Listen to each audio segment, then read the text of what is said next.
Family.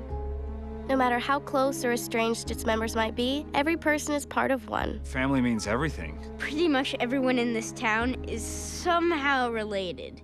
Kinda weird. The intertwining branches of a family tree are complicated and tell a story all their own, especially when the tree is rooted deeply in the enchanted forest. We have quite the family tree now. Let's take this family, for example.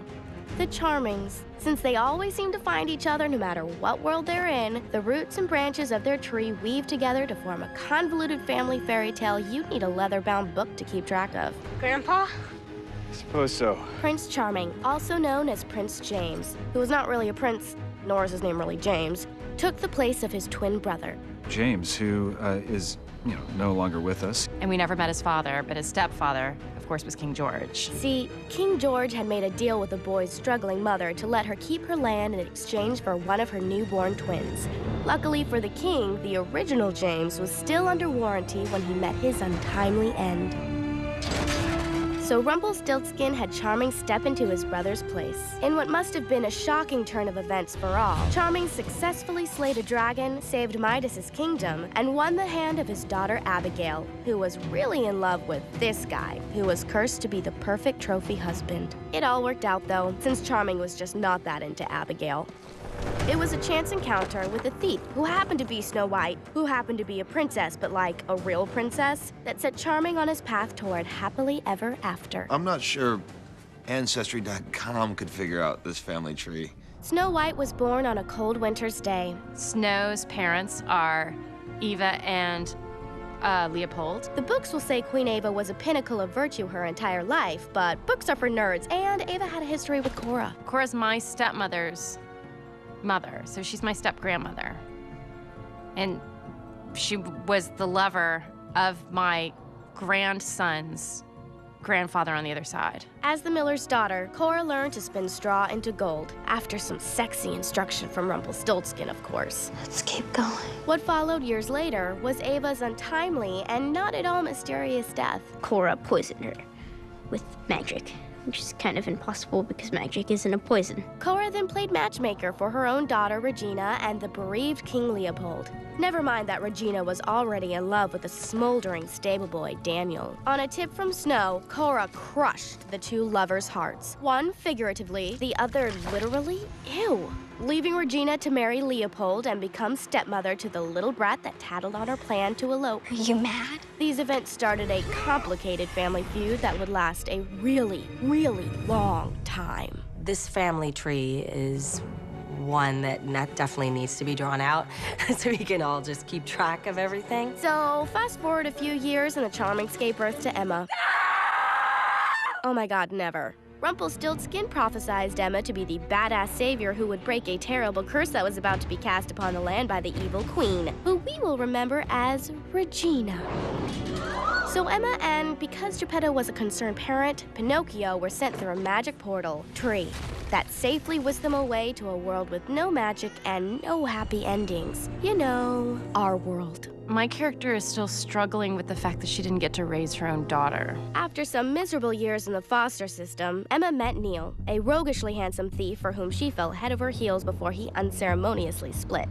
After some urging from an all-grown-up Pinocchio and his mysterious typewriter, leaving her with the keys to a beat-up VW Bug and a big old baby bump. There's just numerous layers to Neil and Emma's relationship. She kept the car, but not the kid, who somehow found his way into the home of Mayor Regina Mills of Storybrooke. Yes, that Regina. Henry's evil step-grandmother. His stepmom. My step-grandmother. My family's a bit kind of all over the place. I don't know where I stand anymore. I'm conflicted. Now, if you've been paying any kind of attention to my story, you've noticed Rumpelstiltskin has popped his scaly, unmoisturized face in quite a lot. And while he may be the dark one, he too has a family. Neil's parents are Gold and Mrs. Gold, Mrs. Rumpel. What was her name? My father, Rumpelstiltskin, had me with Mila. Back before he became a dagger-carrying hobgoblin, Rumpelstiltskin and Mila had a mop-headed kid named Balefire, Bay for short. Rumple loved Bay, and Bay loved his parents, but obviously Mila didn't care too much for either one of them because she ran away with Captain Hook. I mean, come on, wouldn't you? A change in complexion and a lion's share of magic made the life of a single father easier for Rumple, but not for Bay. Fed up with his dad's hooliganism, Bay opened a portal to the world without magic in an attempt to bring back his old man. Unfortunately, Rumple chickened out, reneged on the only deal of his life, and let Bay slip through the portal alone. Father of the Year. Rumpelstiltskin himself, of course, he's been searching for his own son for hundreds and hundreds of years. In the world with no magic, Balefire grew up, changed his name to Neil, became a thief, stole a car, got the car stolen, met Emma, fell in love, and had a son.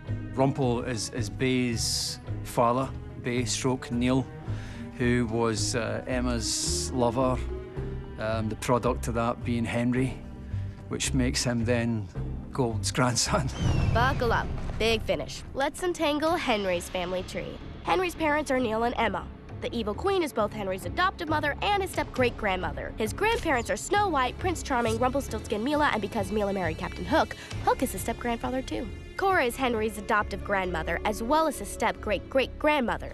And King George is his great-uncle's adoptive father, as well as his pretend great-grandfather via various acts of subterfuge. James is either Henry's great-uncle or his grandfather, depending on which James you're talking about. And Charming and Abigail were curse-married for a spell, so she probably fits in there somewhere too. I am amazing. To sum up, young Henry's got 3 parents, 2 biological, 1 adoptive. Somewhere between 6 and 8 grandparents depending on how you count. A great-uncle, a step-great-grandparent, a step-great-great-grandparent, 3 blood feuds, and claim to the thrones of at least 4 kingdoms. On your favorite procedural, they call that motive. Have fun at Thanksgiving dinner.